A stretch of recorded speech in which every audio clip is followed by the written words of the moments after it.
اور درگزر کے لیے، معافی اور درگزر کے۔ اور اسی وجہ سے اس جملے کا مطلب یہ قرار دیا ہے کہ اے میرے حبیب صلی اللہ علیہ وسلم، آپ گنہگاروں خطاکاروں کے گناہ اور قصور کو معاف کر دیا کریں۔ آپ گنہگاروں اور خطاکاروں کے قصور کو معاف کر دیا کریں۔ چنانچہ امام تفسیر ابن جریر طبری رحمۃ اللہ علیہ نے نقل فرمایا ہے کہ جب یہ آیت نازل ہوئی تو حضور پاک صلی اللہ علیہ وسلم نے جبرائیل امین سے آیت کا مطلب پوچھا۔ جبرائیل امین نے اللہ رب العالمین سے اس آیت کا مطلب دریافت کرنے کے بعد فرمایا کہ اس آیت میں آپ کو اس بات کا حکم دیا گیا ہے کہ جو شخص آپ پر ظلم کرے آپ اس کو معاف کر دیا کریں، اور جو آپ کو کچھ نہ دے آپ اس پر بخشش کریں، اور جو آپ سے قطع تعلق کرے یعنی تعلق کو رشتے ناطے کو توڑے آپ اس سے بھی ملا کریں۔ ایسا نہ ہو کہ وہ آپ سے رشتہ توڑے تو آپ بھی اس سے رشتے کو توڑ دے، ایسا نہ کریں۔ چنانچہ اس آیت کا شان نزول جو ہے اس سے بھی ایک اخلاق کا جو اعلیٰ درجہ ہوتا ہے اس کی تعلیم دی گئی ہے۔ اس آیت کے شان نزول سے اس کا پتہ چلتا ہے۔ حضرت سعد ابن عبادہ رضی اللہ تعالی عنہ سے منقول ہے کہ غزوہ احد میں جب حضور پاک صلی اللہ علیہ وسلم کے چچا حضرت حمزہ رضی اللہ تعالی عنہ کو شہید کیا گیا اور بڑی بے دردی سے ان کے اعضاء کاٹ کر لاش کی بے حرمتی کی گئی،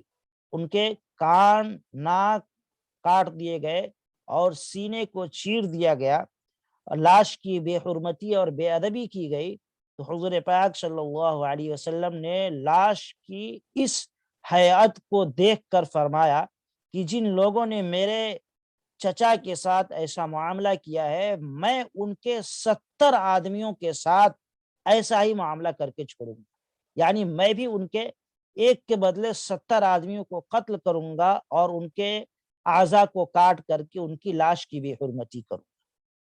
اس پر یہ آیت نازل ہوئی اور آپ صلی اللہ علیہ وسلم کو بتلایا گیا کہ آپ کا یہ مقام نہیں ہے کہ آپ اور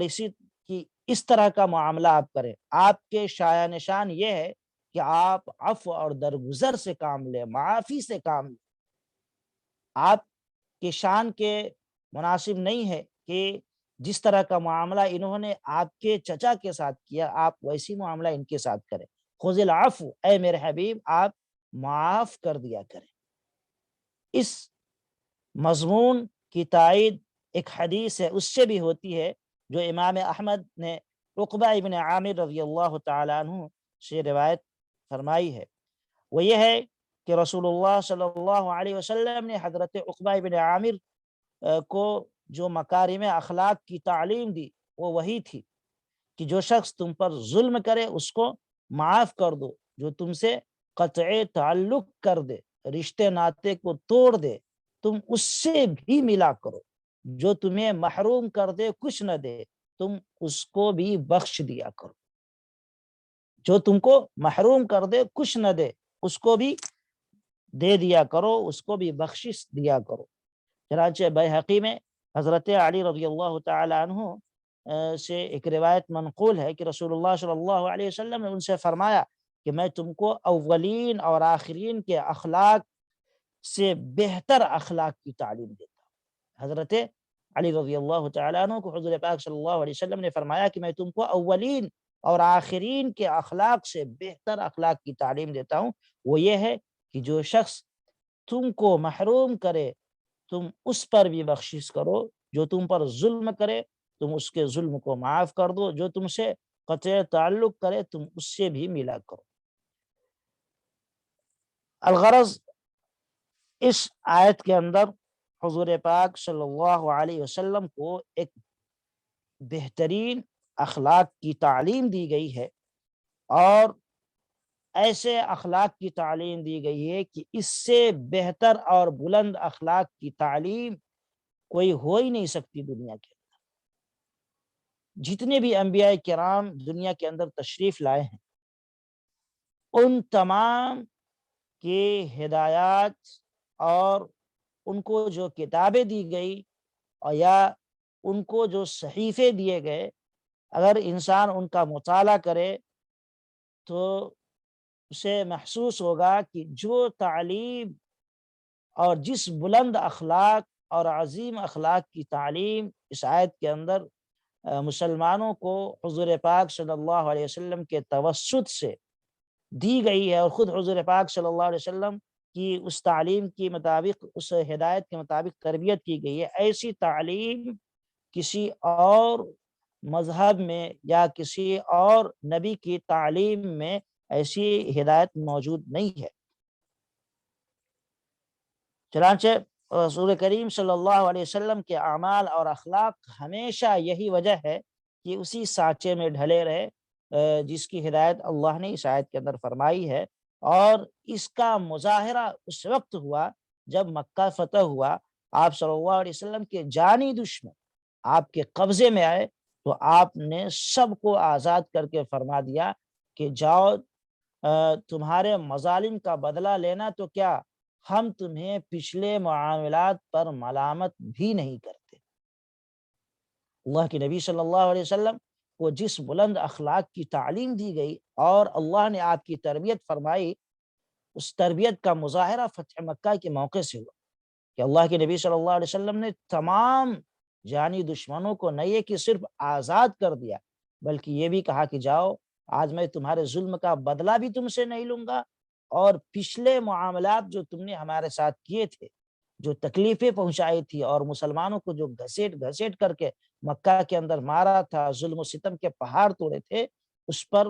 میں ملامت بھی نہیں کروں گا، میں یہ بھی نہیں کہوں گا کہ تم نے ہمارے ساتھ ایسا کیا ایسا کیا، یہ بھی میں نہیں کہوں گا۔ دوسرا جملہ اس آیت کے اندر ہے وہ جس کے اندر یہ ہدایت کی گئی ہے، وَأَمُرْ بِالْمَعْرُوفِ، بالمعروف وَأَمُرْ بالعرف، عرف کا لفظ استعمال فرمایا اللہ تبارک و تعالی نے۔ عرف یہ معروف کے معنی میں، اور معروف ہر اچھے اور بھلے کام کو کہتے ہیں۔ مطلب یہ ہے کہ جو لوگ آپ کے ساتھ برائی اور ظلم سے پیش آئیں، آپ ان سے انتقام نہ لیں، آپ ان کو معاف کر دیں، اور صرف معافی نہیں کر دیں بلکہ معافی کے ساتھ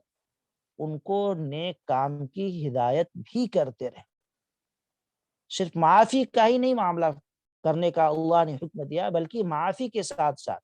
انہیں بھلائی کا بھی حکم دیتے رہیں۔ گویا بدی کا بدلہ نیکی سے، اور ظلم کا بدلہ صرف انصاف سے ہی نہیں بلکہ احسان سے بھی دے۔ ظلم کا بدلہ صرف انصاف سے ہی نہیں بلکہ احسان سے بھی دے۔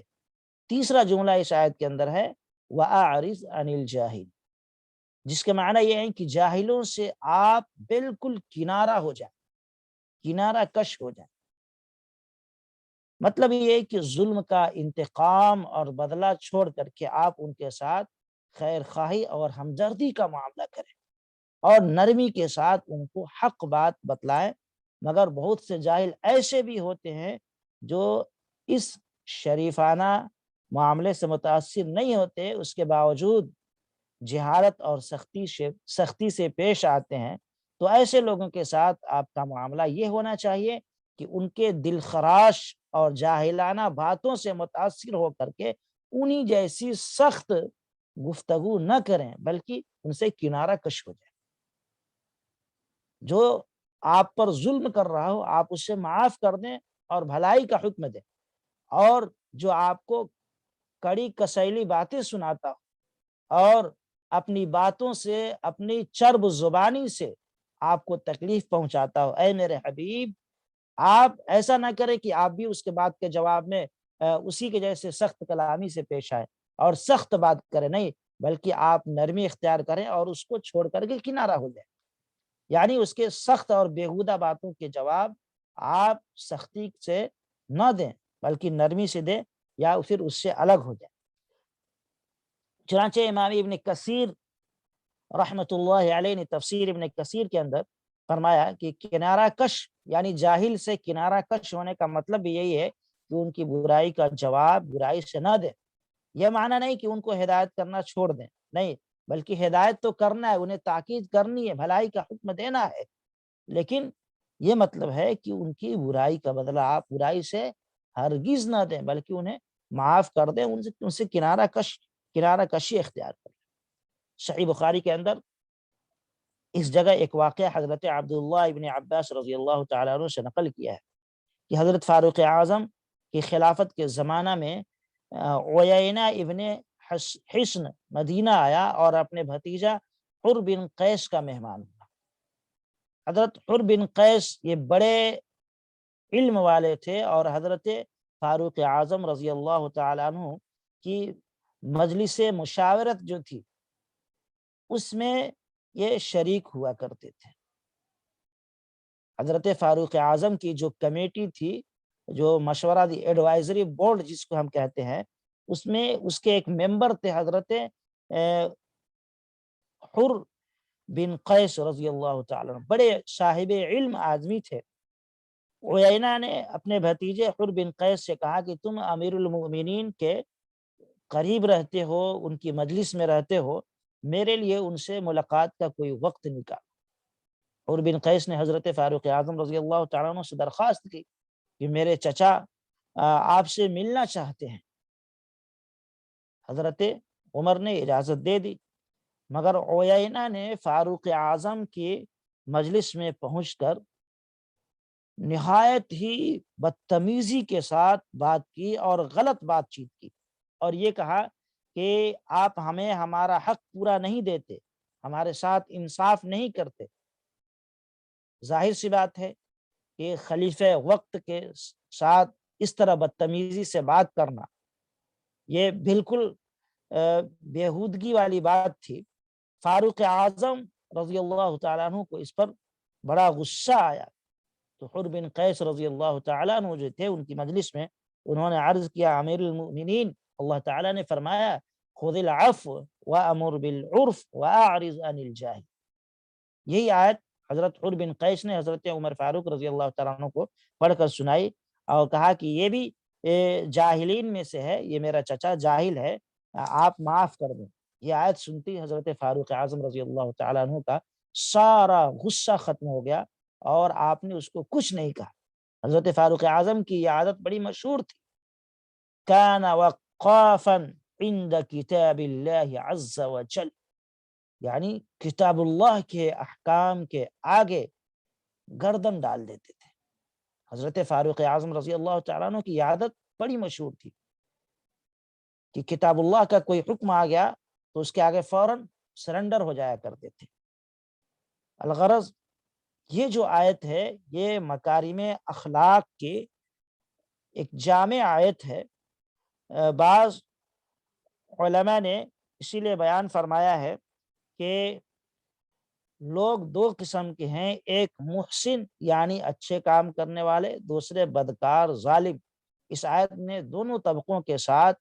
اخلاق کریمانہ برتنے کی یہ ہدایت دی ہے کہ نیک کام کرنے والوں سے ان کے ظاہری نیکی کو قبول کر لیں، اور جو جاہلانہ گفتگو کریں، بیہودہ باتیں کریں، ان سے آپ علیحدہ ہو جائیں، ان کی بیہودہ باتوں کا جواب نہ دیں۔ دوسری آیت میں اللہ تبارک و تعالی ارشاد فرماتے ہیں وَإِمَّا يَنزَغَنَّكَ مِنَ الشَّيْطَانِ نَزْغٌ فَاسْتَعِذْ بِاللَّهِ إِنَّهُ سَمِيعٌ عَلِيمٌ۔ اگر شیطان کا وسوسہ آپ کو اکسا دے تو اللہ کی پناہ طلب کر لیجئے، اللہ کی پناہ مانگیے، یقیناً اللہ خوب سننے والے اور جاننے والے ہیں۔ اس آیت میں اللہ تعالیٰ نے اخلاقی خوبیوں کو جمع کر دیا ہے۔ وہ یہ ہے کہ جو لوگ الجھنے کی کوشش کریں اور آپ کو خواہ مخواہ غصہ دلانے کی کوشش کریں تو آپ فوراً اللہ کی پناہ مانگ لیا کیجیے۔ اس سے معلوم ہوا کہ انسان کو کسی بھی حال میں حسن اخلاق کا دامن نہیں چھوڑنا چاہیے، اور یہ بھی معلوم ہوا کہ جب غصہ آئے تو فوراً تعوذ پڑھ لینا چاہیے۔ فاستعذ باللہ، تعوذ کا معنی ہوتا ہے اعوذ باللہ من الشیطان الرجیم۔ اس سے انشاءاللہ انسان کا غصہ ختم ہو جائے گا اور غصے پہ کنٹرول حاصل ہو جائے گا۔ اللہ فرماتے ہیں کہ اگر آپ کو شیطان کی طرف سے کوئی وسوسہ آنے لگے تو اللہ سے پناہ مانگ لیں، وہ سننے والا جاننے والا ہے۔ در حقیقت اس آیت کے اندر شیطان کا جو وسوسہ ہوتا ہے اس کو دور کرنے کی ایک بڑی اہم ہدایت دی گئی ہے۔ وہ یہ ہے کہ انسان کو جب غصہ آتا ہے تو اکثر وہ شیطان کے وسوسے اور اس کے اثر کی بنیاد پر آتا ہے، اور جب انسان غصے میں آتا ہے تو پھر شیطان الٹی سیدھی حرکت کروا بیٹھتا ہے انسان سے۔ اسی وجہ سے اس کے اندر تاکید کی گئی کہ جب غصہ آئے اور شیطان پریشان کرے، اس کا اثر ظاہر ہونے لگے، تو فوراً فاستعذ باللہ، اے میرے حبیب آپ اعوذ باللہ من الشیطان الرجیم پڑھ لیا کریں۔ یہ اس سے غصہ کو قابو کرنے میں مدد ملے گی اور غصہ فوراً ختم ہو جائے گا۔ اللہ کے نبی صلی اللہ علیہ وسلم نے دو شخصوں کو جھگڑتے ہوئے دیکھا، جس میں سے ایک شخص غصے میں بے قابو ہو رہا تھا۔ آپ صلی اللہ علیہ وسلم نے دیکھ کر فرمایا کہ میں ایک ایسا کلمہ جانتا ہوں کہ اگر یہ شخص اس کلمہ کو کہہ لے تو اس کا سارا غصہ اور اشتعال ختم ہو جائے گا۔ فرمایا کہ وہ کلمہ ہے اعوذ باللہ من الشیطان الرجیم۔ اس شخص نے حضور پاک صلی اللہ علیہ وسلم سے سنتے ہی فوراً یہ کلمہ پڑھ لیا تو اس کا غصہ اسی وقت ختم ہو گیا۔ تفسیر ابن کثیر کے اندر اس جگہ ایک عجیب بات لکھی ہے کہ پورے قرآن میں 3 آیتیں اخلاق فاضلہ کی تعلیم اور تلقین کے لیے جامع آئی ہیں، اور تینوں کے اخیر میں شیطان سے پناہ مانگنے کا ذکر ہے۔ علامہ ابن کثیر رحمۃ اللہ علیہ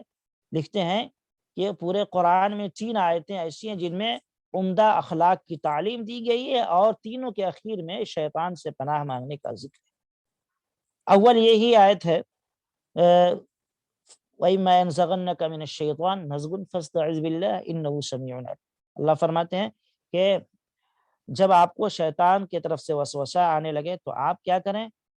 اعوذ باللہ پڑھ لیا کریں، بے شک اللہ سننے والا اور جاننے والا ہے۔ دوسری آیت ہے سورہ مومنون کی،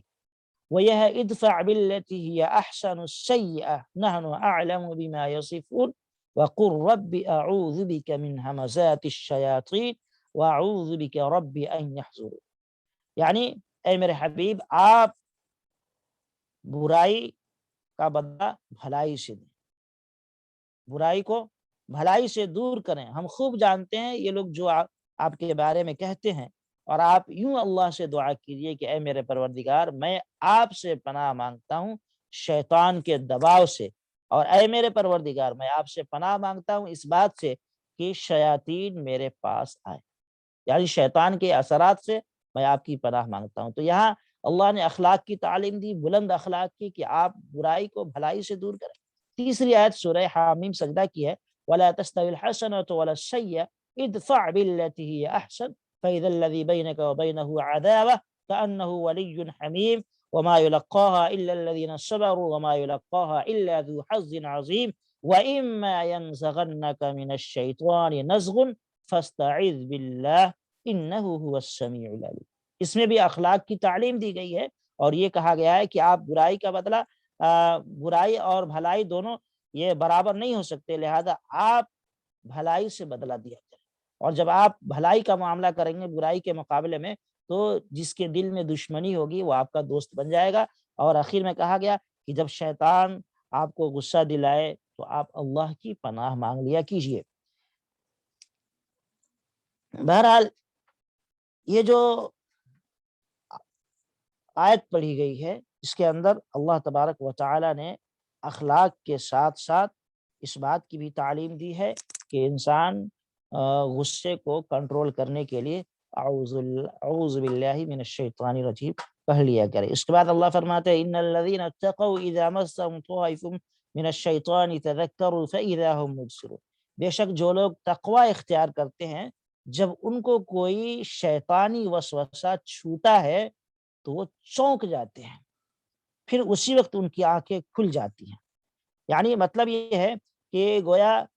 غلطی نیک لوگوں سے بھی ہوتی ہے۔ اللہ فرماتے ہیں ان الذین اتقوا اذا مسهم، جب جو وہ لوگ جو تقوی کی زندگی بسر کرتے ہیں، نیک ہیں، ان کو جب شیطان چھو لیتا ہے تو فوراً کیا کرتے ہیں، وہ چونک جاتے ہیں، ان کی آنکھیں کھل جاتی ہیں اور اسی وقت وہ اس گناہ کی تلافی کی کوشش میں لگ جاتے ہیں۔ اس سے پتہ چلتا ہے کہ جو لوگ نیک ہوتے ہیں ان سے بھی غلطی ہوتی ہے، اور برے لوگوں سے تو ہوتی ہی ہے، یہ تو سب جانتے ہیں، لیکن نیک انسان کی پہچان یہ ہے کہ اس کی برائی کے اس کے بعد وہ فوراً توبہ کر لیتا ہے، یہ نیک لوگوں کی پہچان ہے۔ اللہ فرماتے ہیں ان الذین اتقوا اذا مسهم طائف من الشیطان، کہ جو لوگ تقوی والی زندگی بسر کرتے ہیں، اللہ سے ڈر کر کے زندگی گزارتے ہیں، ان کو جب شیطان اچک لیتا ہے تو فوراً ان کی آنکھ کھل جاتی ہے، اور آنکھ کھلنے کا مطلب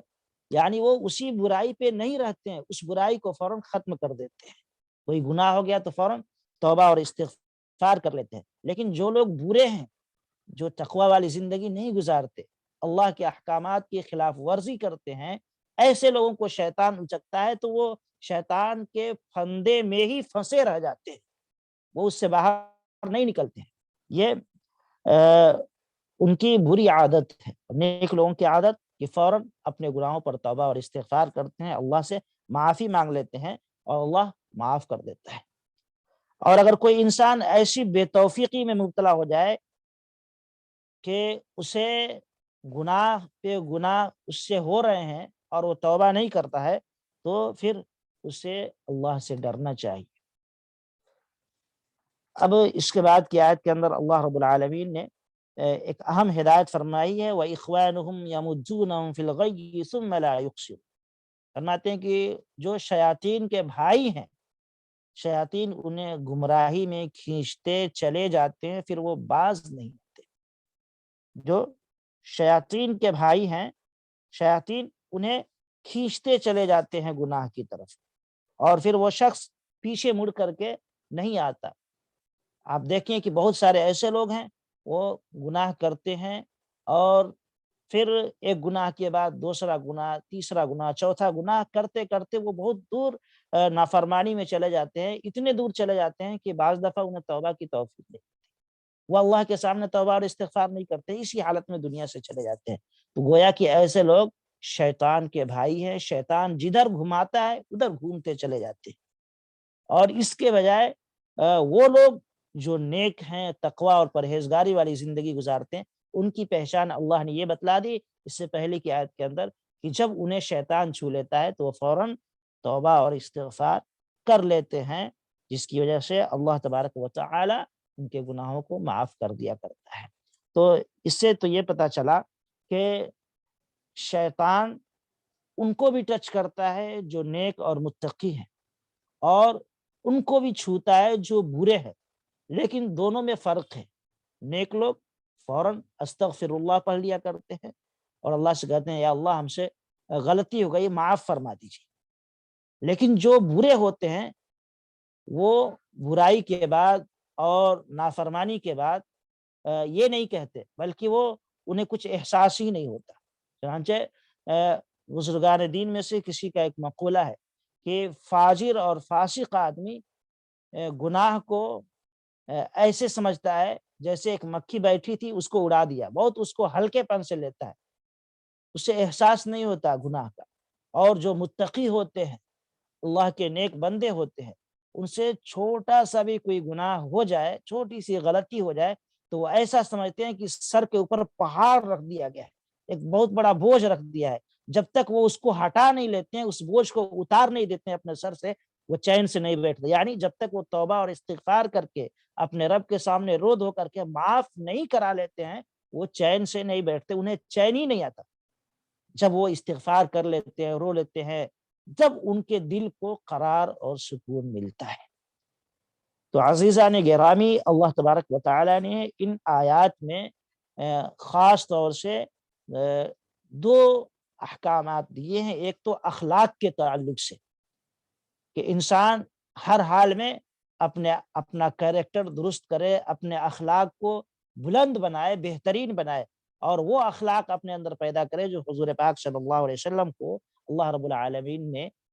دی تھی، عطا فرمائی تھی، کہ آپ ظالموں کے ساتھ بھی انصاف کا معاملہ کرتے تھے، اور صرف انصاف ہی نہیں بلکہ احسان اور بھلائی کا معاملہ کرتے تھے۔ تو یہ ہمارے اندر ہونی چاہیے کہ جو لوگ ہمارے ساتھ بدتمیزی سے پیش آئے، ہمارے ساتھ بد اخلاقی سے پیش آئے، ظلم کریں، تو نہ یہ کہ صرف ہم انہیں معاف کریں بلکہ ان کے ساتھ بھلائی کا معاملہ کریں۔ ایک یہ کہ انہیں نصیحت کریں، اچھی بات بتائیں، اور بھلائی کے اندر بہت ساری چیزیں ہیں کہ ان سے رشتے ناطے کو نہ توڑیں۔ اور دوسری اہم چیز یہ بتلائی گئی کہ جب انسان پر شیطانی اثر ہو اور غصہ آئے تو اسے اعوذ باللہ من الشیطان الرجیم پڑھ لینا چاہیے۔ اس سے شیطان کے اثر سے جو غصہ پیدا ہو رہا ہے اس کا اثر زائل ہو جائے گا، ختم ہو جائے گا، غصہ قابو میں آ جائے گا۔ اور تیسری چیز یہ ہے کہ نیک اور بد دونوں لوگوں پر شیطان کا اثر ہوتا ہے، لیکن جو نیک ہوتے ہیں وہ فوراً توبہ اور استغفار کر لیتے ہیں، جو برے ہوتے ہیں وہ توبہ اور استغفار نہیں کرتے اور وہ اللہ سے نہیں ڈرتے۔ تو ہمیں چاہیے کہ ہم اپنے اخلاق کو بلند کریں اور اس کے ساتھ ساتھ ہمیشہ توبہ اور استغفار کرتے رہیں، کیونکہ ہم کتنے بھی بڑے نیک کیوں نہ بن جائیں، شیطان سے بہرحال ہم نہیں بچ سکتے۔ ان الشیطان لکم عدو مبین، اللہ نے فرما دیا ہے کہ شیطان تمہارا کھلا ہوا دشمن ہے، ہر وقت وہ ہمیں اچکنے کی طاق میں، فراق میں رہتا ہے، لہٰذا اس کے بچنے کا اور اس کے اثرات سے اپنے آپ کو بچانے کا یہی ایک ذریعہ ہے، اور یہ ایک بڑا ہتھیار ہے کہ آدمی استغفر اللہ کی کثرت کرتا رہے۔ اللہ ہمیں اور آپ کو اس قرآنی ہدایت پر عمل کی توفیق نصیب فرمائے۔ وآخر دعوانا ان الحمد للہ رب العالمین۔